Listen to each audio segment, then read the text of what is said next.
Thank you for joining us. And we begin tonight with President Trump sending the National Guard to patrol the U.S. Capitol. Hundreds of National Guardsmen have been activated starting today. President Trump has also signed an executive order declaring a, quote, crime emergency in the district. Our capital city has been overtaken by violent gangs and bloodthirsty criminals, roving mobs of wild youth, drugged out maniacs and homeless people. And we're not going to let it happen anymore. We're not going to take it. Now, despite the president's claim that D.C. crime is out of control, the numbers, they tell a different story. Police data shows violent crime in the Capitol is actually down 26% compared to last year.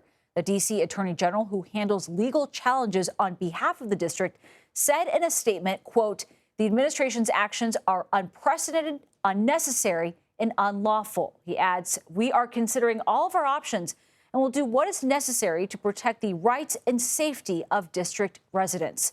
D.C. Mayor Muriel Bowser also accused President Trump of mischaracterizing what's happening to her city. I believe that the president's view of D.C. is shaped by his COVID-era experience during his first term.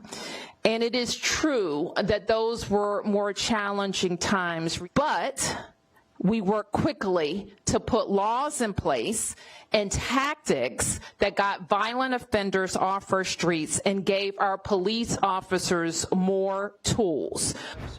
Meanwhile, President Trump has announced he is nominating E.J. Antony as the next commissioner of the Bureau of Labor Statistics. Antony is the chief economist for the conservative Heritage Foundation. The move comes after the president fired the former commissioner, accusing her of rigging monthly jobs numbers that showed a decline in hiring. We have CBS News team coverage on this. White House reporter Aaron Navarro is on the North Lawn, and Eleanor Watson has more from the Pentagon. Aaron, I'm going to start with you, though. Why does the president believe this move is necessary, and what will it look like on the streets of the Capitol? Yeah, Nancy, good to be with you. The president's argument that he made during that press conference is that the crime rate, at least per capita in Washington, D.C., is still among the highest in the country, regardless of that drop that we saw from 2024, from 2023 to 2024. The president has also put a symbolic importance on D.C., given it is the nation's capital. We also saw a spike in rhetoric when it comes to crime from President Trump after the assault of a DOJ staffer in Washington, D.C. earlier this month. As far as what it could look like, we saw some tidbits of it over the weekend when D.C. officials said that since last Thursday, there have been 400 more federal law enforcement officers around D.C., ranging from FBI agents to the National Park Police. We've seen them around the White House, around the National Mall where the monuments are, as well as several other federal parks across the city. But it is that increase in National Guard troops in particular that will be a significant difference from what we've seen in the recent weeks. And Aaron, as we mentioned, city officials, they're calling this unprecedented. Can you talk to us about how unusual this actually is?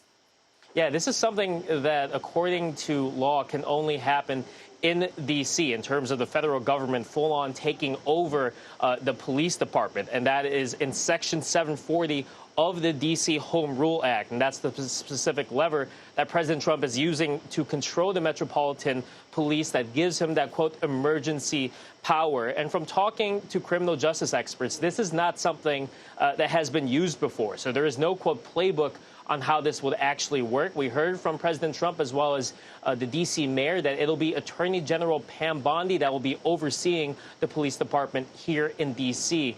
But President Trump has signified and said that this mission overall of using federal levers to curb violent crime in major cities is something he could expand to cities like Chicago, Baltimore, or New York. But in terms of the specific federal control that we're seeing in D.C., it's just not there. Aaron Navarro, thank you very much. And CBS News Pentagon reporter Eleanor Watson joins us now. Eleanor, talk to us a little bit about how many troops are being deployed to Washington. What exactly will they be doing? About 800 members of the D.C. National Guard will deploy around the Capitol in the coming week to support local law enforcement. The service members will be in a status that authorizes them to make arrests, but as of now, defense officials say their mission will be strictly to support law enforcement with tasks like logistics and security. It could look similar to the role the California National Guard played in protecting ICE agents as they launched deportation raids in Los Angeles back in June. The call up today of the D.C. National Guard is really the latest example of this administration deploying troops inside the country for missions that have historically been the responsibility of domestic law enforcement. The president, because D.C. is unique, as Aaron was mentioning, the president does have the authority to activate the D.C. National Guard because D.C. does not have a governor, but typically they're not called up until the D.C. government has identified a need for and requested the extra manpower. In this case, the activation of the Guard appears to be an additional show of force as part of the sweeping measures the president announced in his crackdown on the Capitol today. And Eleanor, I want to shift gears and turn to this high-stakes meeting that's coming up on the war in Ukraine. President Trump, as you know, is set to meet with Russian President Vladimir Putin. That'll be in Alaska on Friday. However, Ukrainian President Zelensky is not expected to be there. Our Ed O'Keefe asked the president about that earlier today. Volodymyr Zelensky is not invited on Friday? He wasn't a part of it. I would say he could go, but he's gone to a lot of meetings. You know, he's been there for 3.5 years. Nothing happened. And what is the definition? I mean, do you want somebody that's been doing this for 3.5 years? So what's the definition of a successful meeting on Friday with Vladimir Putin? Well, we're going to have a meeting with Vladimir Putin, and at the end of that meeting, probably in the first 2 minutes, I'll know exactly whether or not a deal can be made. First 2 minutes. And Eleanor, what are we expecting, given that, to come out of President Trump's meeting with Putin? Well, President Trump today, in a different section of the press conference, called Friday's summit a, quote, feel-out meeting to gauge what President Putin is willing to do to end the war in Ukraine. A war that, again, Russia started and has showed no signs of slowing down despite the recent expectations and deadlines set by President Trump. President Trump has acknowledged as much even today, saying that he's had great phone calls with Putin in the past, and then the very next day, Russia will continue its assaults on Ukrainian cities. President Trump seems to be counting on the face-to-face meeting on Friday to break that pattern.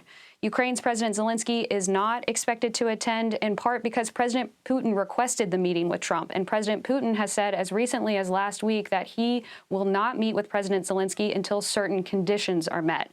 The Kremlin laid out some of those conditions back in May, and they included Ukraine surrendering parts of its territory that Russia invaded back in 2022, but still has not fully captured.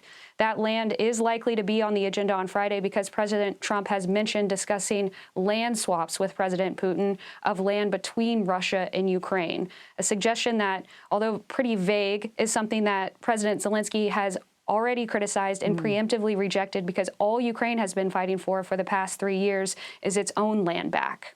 Yeah, that makes sense. Eleanor Watson, thank you so much.